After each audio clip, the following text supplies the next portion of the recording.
Pemirsa, Polda Jawa Timur akan membentuk tim gabungan untuk menyelidiki viralnya kasus fetish kain jarik berkedok riset akademik di lingkungan kampus.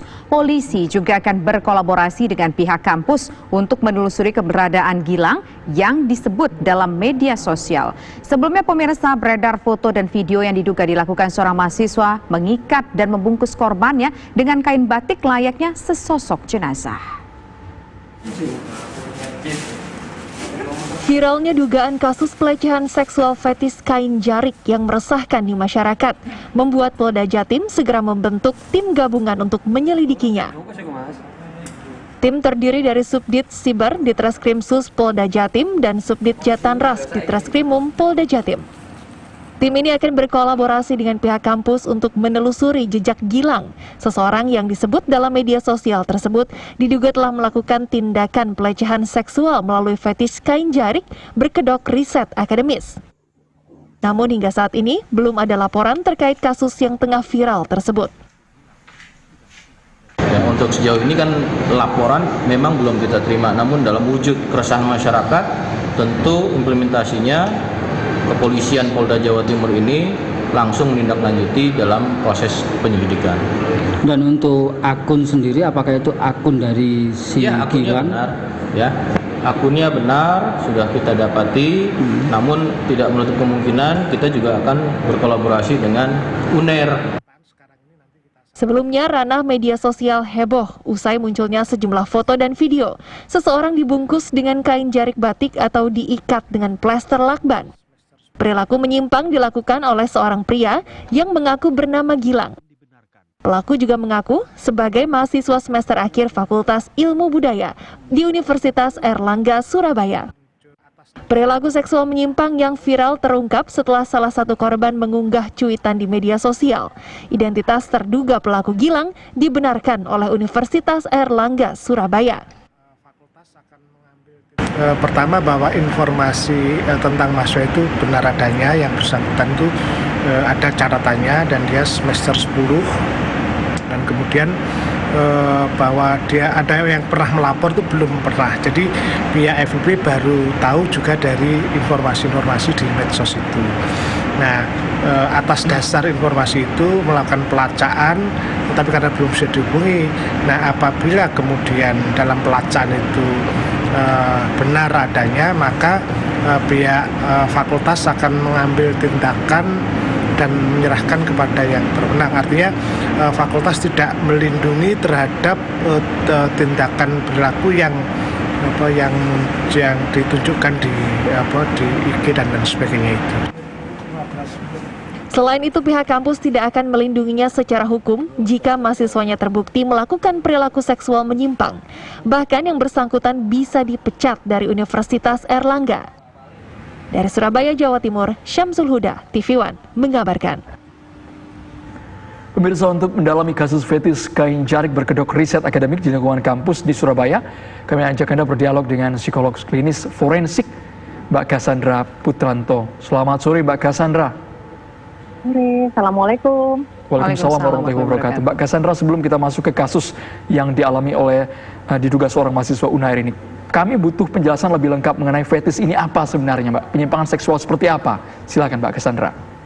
Baik, fetis itu adalah gangguan atau penyimpangan seksual di mana seseorang mencari kepuasan kebutuhan dari benda-benda yang mati dan bagian tubuh yang non alat reproduksi, gitu ya. Jadi bisa jadi itu bagian dari tubuh itu kaki, tangan, kuku, jempol, tapi bukan bagian yang biasanya dan wajarnya orang-orang lain secara normal misalnya. Lalu kemudian benda mati misalnya bikin sepatu, sendal, baju dalam dan lain sebagainya. Nah, pertanyaannya adalah apakah kasus ini adalah kasus fetis? Menurut saya justru patut diragukan karena kebanyakan justru belum memeriksa yang bersangkutan dan justru melibatkan banyak komentar-komentar dan pendapat-pendapat yang belum bisa dibuktikan kebenarannya.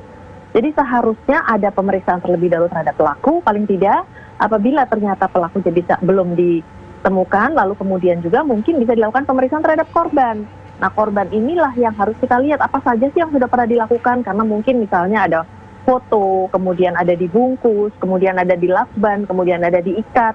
Tapi ada juga yang melaporkan bahwa pernah disentuh dan kemudian juga ada intimidasi dan lain sebagainya. Dugaan fetis harus ditegakkan, tetapi dugaan pencabulan sudah pasti hampir bisa diterima. Oleh karena itu tentu saja sudah menjadi ranah hukum, di mana akhirnya kepolisian tentu juga sedang dalam usaha mencari yang bersangkutan. Oke, Mbak Cassandra, tadi Mbak Cassandra mengatakan bahwa fetis ini harus mesti dipastikan, tapi dugaan pelecehan seksual sudah bisa dipastikan bergara ke pelecehan seksual. Apakah ini ada gangguan, katakanlah disorientasi seksual dari terduga ataupun pelaku ini, Mbak Cassandra? Kalau Anda melihatnya seperti apa? Ya, gangguan seksual itu harus dibuktikan dulu kan, tapi pastinya sih maksudnya dugaan itu kan ada, ya. Cuman kan dari sekian banyak penyimpangan seksual itu kan ada banyak, ya. Apakah itu terkait juga dengan masalah orientasi, apakah itu dengan objeknya. Nah, persoalannya adalah ketika kita bicara fetis, kan kita bicara benda mati atau bagian tubuh.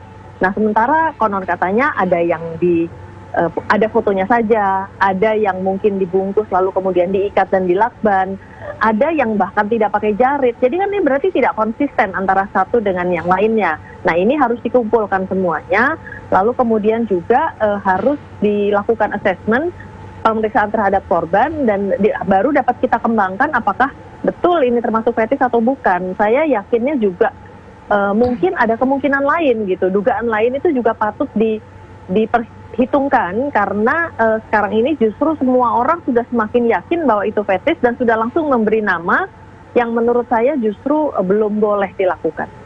Mungkin seperti ini Mbak Cassandra, yang viral itu ada foto dan juga bukti chat mengenai media-media yang dianggap seperti kain jarik, kemudian ada juga lakban. Kalau Mbak Cassandra melihatnya, pemicunya apa yang bisa muncul ada hasrat seksual yang dianggap menyimpang dari pelaku ini? Dugaan Anda saja Mbak Cassandra.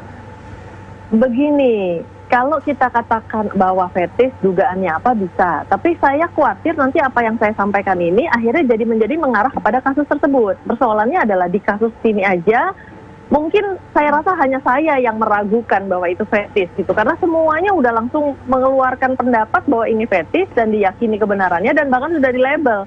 Nah, persoalannya juga ada bentuk kekerasan yang ada beberapa korban yang mengaku bahwa diikat lalu kemudian dilakban, bahkan ada yang tidak menggunakan jarit juga gitu. Jadi sebenarnya pengenaan label fetis jarit tidak terlalu tepat karena ternyata tidak konsisten gitu. Nah, persoalannya adalah yang menjadi sumber pemuasan kebutuhannya itu adalah jaritnya atau orangnya. Ya, kalau orangnya ini kan berarti sudah benda hidup ya. Nah, berarti kan kembali lagi dugaan fetis ini tidak dapat kita tegakkan. Nah, persoalannya adalah kemudian kita bicara soal penyebab. Nah, untuk menggali tentang penyebab itu, pelakunya harus ditemukan dan harus kita periksa. Bahwa pada banyak kasus misalnya, dengan dugaan yang sama, dengan diagnosa yang sama, sama-sama fetis sekalipun, atau mungkin ada gangguan yang lain gitu ya, dengan atau tanpa disorientasi seksual, itu pun penyebabnya bisa beda-beda gitu. Jadi harus betul-betul secara spesifik dan sesuai dengan kasusnya gitu. Yang jelas ada kemungkinan penyimpangan yang lain yang bukan fetis. Mbak Cassandra, tapi kan begini, video ini yang kita saksikan di layar kaca, ini pastikan disebarkan ada maksud dan tujuannya. Kalau menurut Anda untuk apa ini disebarkan ataupun diperlihatkan ke massa sampai ke media sosial? Yang jelas kita ini memang berada di eranya teknologi, ya. Nah, persoalannya adalah kekerasan seksual, pencabulan, itu biasanya memang para korban itu tidak berani untuk menyampaikan, tidak berani melapor. Ya, saya sendiri juga baru saja membuat sebuah survei tentang penanganan kekerasan seksual di Indonesia. Nah, kebanyakan itu masih jauh lah hasilnya atau jauh dari harapan. Kenapa? Karena proses melaporkan itu tidak mudah, lalu kemudian sulit, lalu kemudian juga banyak tekanan. Nah, dengan adanya media informasi ini gitu ya, IT gitu, itu orang menjadi lebih mudah dan bahkan dengan viral orang jadi lebih cepat dan mungkin polisi bisa langsung bergerak dengan adanya laporan ini, terutama karena pencabulan itu kan masuknya deliknya pidana ya, jadi tidak perlu ada orang mengadu. Tapi kan kembali lagi polisi tidak bisa serta-merta menangkap seseorang kalau misalnya tidak ada bukti-bukti. Nah, dengan adanya viral ini polisi sudah bisa bergerak gitu. Jadi yang jelas bahwa memang para korban itu, korban kekerasan seksual biasanya tidak sangat tidak mudah untuk melaporkan dan akhirnya menggunakan media informasi ya, teknologi informasi. Nah, tentu saja lalu dibantu dengan viralisasi gitu, bagaimana orang-orang masyarakat yang akhirnya juga ingin membantu lalu kemudian bisa membuat ini menjadi sebuah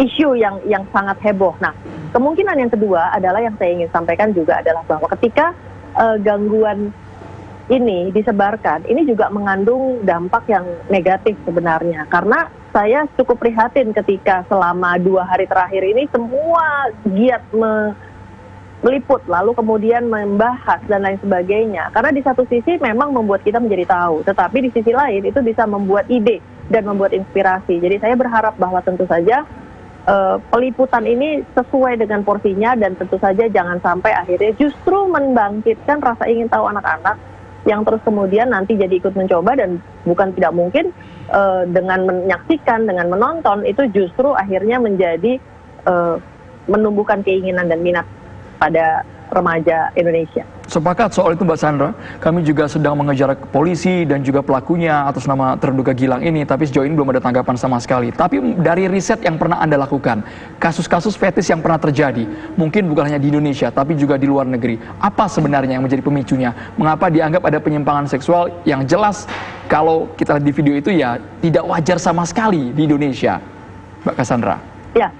Tapi kembali lagi loh ya, bahwa kalau kita bahas fetis bukan berarti kasus ini fetis. Nah, itu kan masih harus soal itu. Sepakat ya, gitu ya, bahwa semua gangguan atau penyimpangan itu pasti ada penyebabnya. Yang jelas ada akarnya gitu. Jadi kalau misalnya kita lihat dari perilaku itu yang di atas itu kan kita lihat biasanya kalau dari sisi psikologi itu menggambarkan apakah itu dengan danau, apakah itu dengan pohon gitu. Bahwa di pohon ini kita bisa lihat mungkin kayunya atau daunnya atau apanya kelihatan bentuknya seperti apa, tetapi dasarnya itu di akar. Apa yang terjadi di bawah itu ada yang terjadi di masa lalu. Danau pun juga demikian gitu ya. Apa yang terletak di dasar danau itu, apa yang pernah tenggelam di situ, itu menjadi bagian dari bawah sadar manusia. Nah, persoalannya adalah itu tertimbun lalu dari sejak masa kecil, masa lalu, pengalaman belajar, mungkin juga dari orang tua, dari lingkungan dan lain sebagainya. Apapun yang pernah masuk di dalam kepala anak, mulai dari mata, hidung, dan tentu saja semua pengalamannya baik meraba dan lain sebagainya,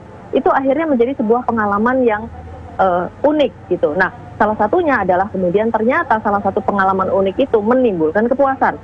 Nah, ketika kepuasan tersebut tidak wajar, satu, atau kemudian juga sudah terpapar pada waktu yang tidak tepat dan sehingga akhirnya menimbulkan adiksi.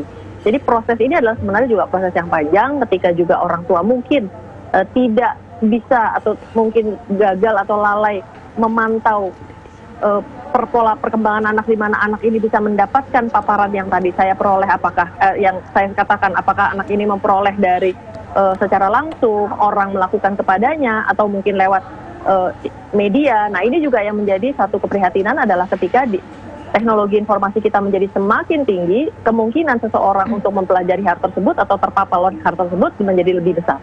Oke, Mbak Cassandra, tadi ketika di awal berbincang Mbak Cassandra dan kita juga sepakat bahwa ini belum bisa disimpulkan sebagai seorang pengidap fetis begitu ya. Tetapi dibilang sebagai pelaku pelecehan seksual pun juga masih membutuhkan pendalaman lebih lanjut lagi untuk si pelaku ini. Nah, kalau misalnya kita terlepaslah dulu dari si pelaku mahasiswa dari salah satu universitas di Surabaya ini, kita ingin tahu kalau seorang yang sudah terjangkit fetis ini, bagaimana cara mengobatinya, Mbak Cassandra? Kalau dugaan pelecehan seksualnya menurut saya sudah terbukti, walaupun kembali lagi di dalam hukum itu istilah pelecehan seksualnya lebih banyak kepada istilah pencabulan. Ya, jadi sudah terbukti ada proses pencabulan ini, bahwa mungkin bedanya ada penetrasi atau tidak. Nah, persoalannya adalah undang pasal yang mana yang dipergunakan. Yang jelas ketika sudah ada bujuk rayu, lalu kemudian paksaan, intimidasi, membuat orang tidak nyaman, membuat orang melakukan sesuatu yang tidak sesuai dengan keinginannya. Nah, itu sudah memenuhi pasal gitu ya. Jadi kalau untuk masalah kekerasan seksualnya, masalah pencabulannya, menurut saya sudah terpenuhi. Oleh karena itu sudah layak untuk kemudian juga dicari, dikejar, lalu dan dikenakan undang-undang yang berlaku.